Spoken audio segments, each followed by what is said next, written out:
Hello. In this session, I'll define transit-oriented development, unpacking its core functions.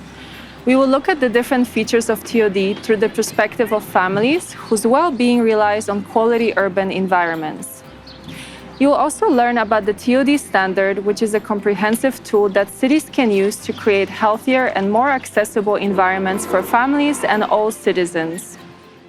Transit-oriented development is a way of creating inclusive, walkable, vibrant, and what is more important, healthy cities for everyone. It is a way of planning and designing cities and neighborhoods where amenities, services, and employment can be easily accessed within a short journey on foot, on a bike, or a quick ride on the public transport. Public transport is the lifeline of urban development, economic activity, and daily needs in the city. It also spurs local activities and employment that can be easily reached by public transport or walking and cycling, because investment in transit also encourages investment in public realm and stimulates local activity. So vibrant activities, diverse services, open spaces, and employment opportunities that evolve around public transport systems in turn can support its ridership and quality of service. It is a win-win situation for people and the cities. On the flip side, as we learned in the session on walking and cycling, the car-dominated cities focus more on car infrastructure investments rather than sustainable transport modes. So in areas lacking public transport service, we will most likely see absence of pedestrian and bicycle-friendly streets. So for TOD to happen, we need first and foremost public transport service supported by walking and cycling. In an essence, TOD is a way of shifting this car-centric paradigm towards inviting, active, and healthy urban environments where the precious babies and toddlers can thrive. Many cities and neighborhoods in the world embody TOD elements, and sometimes the processes that enable them may happen organically with time. However, if not all elements are present, it is much harder, costly, and time-consuming to retrofit already existing areas to active, walkable, and cycle-friendly environments, served by public transport and ample local services. Major retrofit measures may also pose equity issues. So when the urban environments are planned from the get-go, based on TOD principles, the processes are more equitable and cities can build into their policies inclusive frameworks, programs, and build environment features for truly child-friendly cities. The 8 principles that enable TOD are walk, cycle, connect, transport, mix, densify, compact, and shift. They are all the bare bones of creating complete urban environments that foster car-independent lifestyles and healthy well-being for families with young children. ITDP's TOD standard is a helpful tool that different people can use.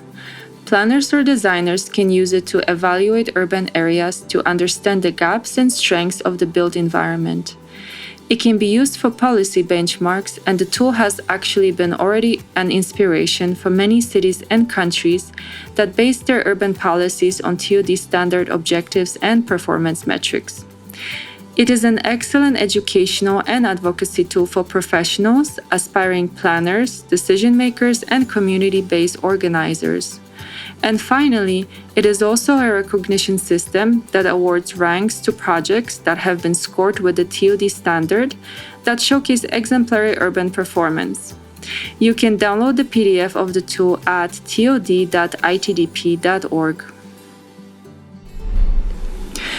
The TOD standard framework elaborates on the 8 core principles I mentioned with their performance objectives and measurable metrics.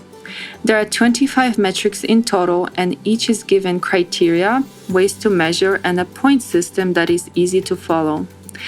The PDF version of the tool also has a handy scorecard. You can also visit the tod.itdp.org and scroll down through different informative pages. You can browse through the framework page, which is organized based on the 8 TOD principles.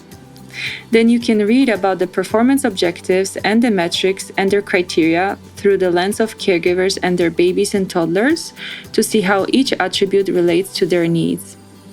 Let me also tell you more about these attributes, interchangeably also called metrics in this tool. The principal walk is the foundational element and feature of TOD. As I mentioned earlier, walkability needs to be enabled by adequate pedestrian infrastructure, including wide, protected, and shaded walkways and demarcated, universally accessible crosswalks.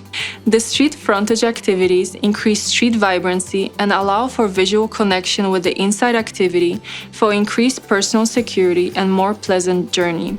Cycle is another core feature of TOD, but for cycling to happen, cities need to plan adequate and protected cycling infrastructure, create continuous cycle networks, and provide bike parking at transit stops and key child-oriented services, and increase access to bikes through bike share and programs. Connectivity is a characteristic of cycle and pedestrian-friendly urban development. The simplest proxy for connectivity is the size of the city blocks and frequent, demarcated pedestrian crosswalks. Mix, enabled by land use planning, is a prominent feature of TOD, fostering mixing of activities and people, and matching people with employment and inclusive housing opportunities and local services. When the neighborhood has diverse land uses, caregivers are more likely to find the goods and services for their babies and toddlers locally, without the need to travel far. Inclusive TOD also considers pre-existing residents and local businesses and advocates for no displacement measures.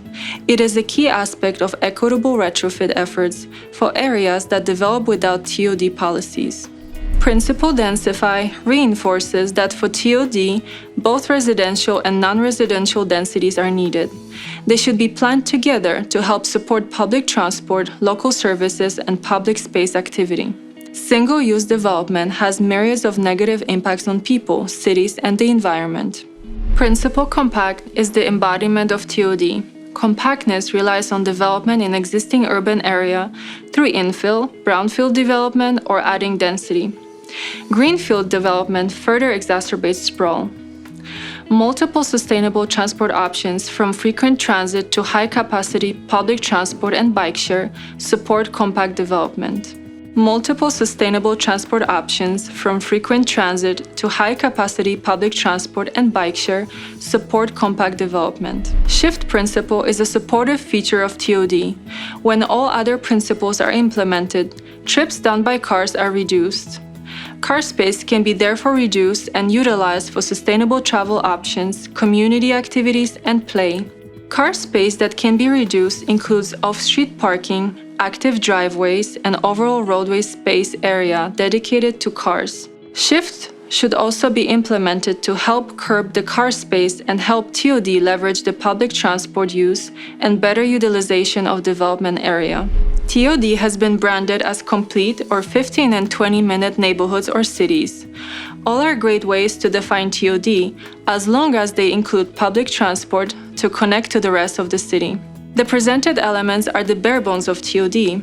For truly child-responsive TOD, we need to think about proximity to services, stimulating environments, and mobility considerations for babies, toddlers, and caregivers discussed in previous sessions.